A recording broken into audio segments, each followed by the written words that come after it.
খেলতে পারি I can go, আমি যেতে পারি আই ক্যান ইট, আমি খেতে পারি আই ক্যান রাইট, আমি লিখতে পারি আই ক্যান ওয়াক, আমি হাঁটতে পারি। এভাবে আমরা ইজিলি সেন্টেন্স তৈরি করব। আজকে আমি তোমাদের সাথে স্পোকেন ইংলিশের জন্য গুরুত্বপূর্ণ একটি ক্লাস শেয়ার করব। আজকের ক্লাসটির পর আমরা সবাই ইংলিশে কথা বলতে পারবো। আমি মনে করি আজকে থেকে আমরা ইংলিশটা বলা শুরু করতে পারবো যদি আমরা এই ক্লাসটি পুরোপুরি দেখি। ওকে, যখন বলি আমি নাচতে পারি I can dance, I can dance. আমি খেলতে পারি আই ক্যান প্লে, আমি যেতে পারি আই ক্যান গো, আমি খেতে পারি আই ক্যান ইট। যখন বলবো কোনো একটি কাজ পারি, শুরুতেই সাবজেক্টটা দিব, তারপর ক্যান দিব, তারপর ভার্বের প্রেজেন্ট রূপগুলি আমরা শুধু বলবো, তাহলেই হয়ে যাবে। আই ক্যান ড্যান্স, আমি নাচতে পারি আই ক্যান প্লে, আমি খেলতে পারি আই ক্যান গো, আমি যেতে পারি আই ক্যান ইট, আমি খেতে পারি আই ক্যান রাইট, আমি লিখতে পারি আই ক্যান ওয়াক, আমি হাঁটতে পারি। এভাবে আমরা ইজিলি সেন্টেন্স তৈরি করব।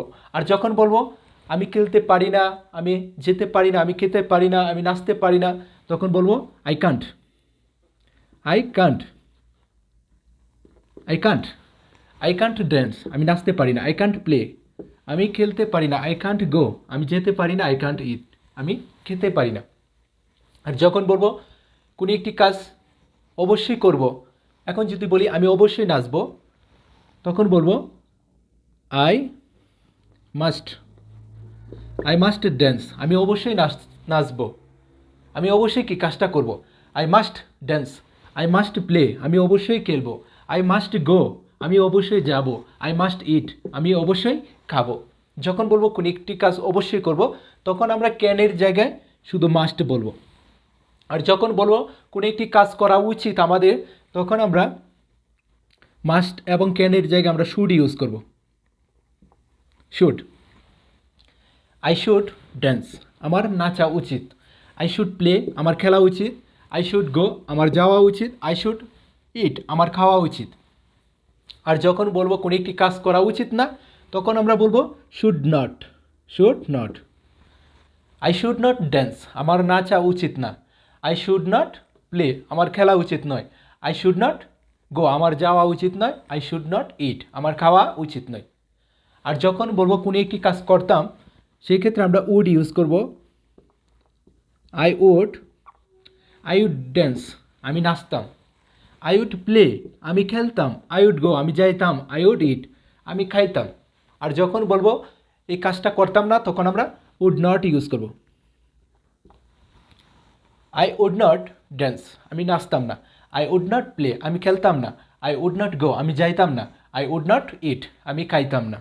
ওকে, আর যখন বলবো কোনো একটা কাজ করতে কি ইচ্ছে করছে বা করতে চাই, কোনো একটা কাজ যখন করতে ইচ্ছে করে, তখন বলবো I feel like, I feel like,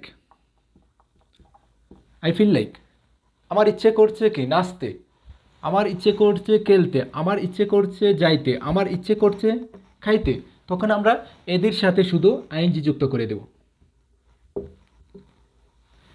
বলবো I feel like dancing,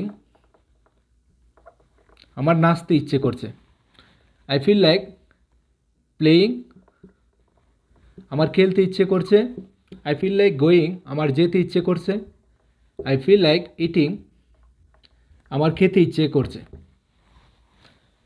I feel like dancing, আমার নাচতে ইচ্ছে করছে, আই ফিল লাইক প্লেয়িং, আমার খেলতে ইচ্ছে করছে, আই ফিল লাইক গোয়িং, আমার যেতে ইচ্ছে করছে, আই ফিল লাইক ইটিং, আমার খেতে ইচ্ছে করছে। আর যখন বলি কোনো একটি কাজ কি আমি উপভোগ করতে, আমি নাচাটা কি উপভোগ করতেছি, খেলাটা উপভোগ করতেছি, যাওয়াটা উপভোগ করতেছি, খাওয়াটা কি উপভোগ করতেছি, সেই ক্ষেত্রে বলবো আই এনজয়, আই এনজয়। তারপরে কি ভার্বের প্রেজেন্ট রূপের সাথে আইএনজি যুক্ত থাকবে, সেম এরকমভাবে সেম থাকবে যে আই এনজয় ড্যান্সিং, আমি নাচাটাকে উপভোগ করতেছি, আই এনজয় প্লেয়িং, আমি খেলাটা উপভোগ করতেছি, আই এনজয় গোয়িং, আমি যাওয়াটা কি উপভোগ করি অথবা উপভোগ করছি, আই এনজয় ইটিং, আমি খাওয়াটা কি উপভোগ করি বা উপভোগ করছি। সেই ক্ষেত্রে আমরা এভাবে সেন্টেন্সগুলি তৈরি করব। আশা করি এখানে যে সেন্টেন্সগুলি আমরা দেখলাম এভাবে যদি আমরা চর্চা করতে পারি যে কোনো ভার্ব এখানে ইউজ করে, তবে আমরা অবশ্যই ইংলিশটা সহজে বলতে পারবো। যদি ক্লাসটি ভালো লাগে অবশ্যই শেয়ার করে দিও। ওকে, বেস্ট অফ লাক।